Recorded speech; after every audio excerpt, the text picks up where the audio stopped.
Johnny HB on the dyno. Today, we are going to test dual plane intake manifolds on our Vortec dyno. Past couple of tests, we were running this Edelbrock 2116 Performer dual plane intake.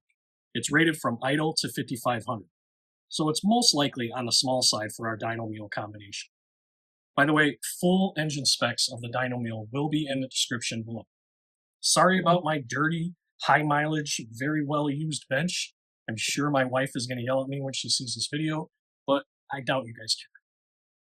So first, as I said, we'll be running a baseline with the original 2116 intake manifold. After that, we'll rip the manifold off and we will put the 7116 Performer RPM manifold. Now this manifold is rated at 1500 to 6500. Finally, we are going to test China intake. This is an air gap design, but it's still a dual plane like the others. And it's rated 1500 to 6500, just like the Performer RPM. I'm sure some of you will say it's not a fair test, as the China intake is an air gap and the rest are not, but this is what I have for the test, and if the air gap China intake actually performs better than the high dollar Edelbrock one, then I guess that's a win for it being a cheap intake. Our baseline test will be the Performer manifold. Rated RPM is idle to 5500. We did several pulls to establish a carburetor baseline jetting for this manifold.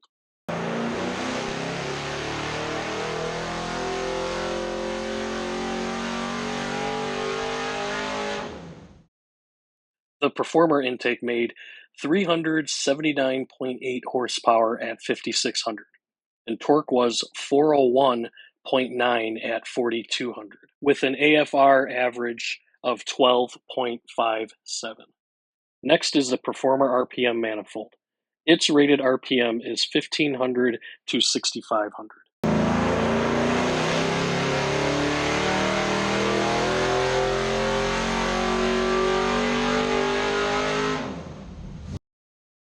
We ended 2 jet sizes richer with the Performer RPM manifold. It made 386.1 horsepower at 5600, and torque was 405.7 at 4200, with an average AFR of 12.15. The Performer RPM had an increase of 6.3 peak horsepower, and peak torque increased by 3.8 pound-feet.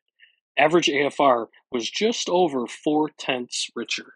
The airflow through the carb increased 19 CFM at 6,000 RPM, indicating the Performer RPM manifold was flowing more air. Finally, the China air gap. It's rated at 1500 to 6500, just like the Performer RPM manifold.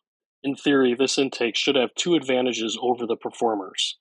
The air gap design and the plenum divider is cut down. The intake port locations and alignment are off compared to the Performers. This doesn't surprise me at all with cheap China stuff.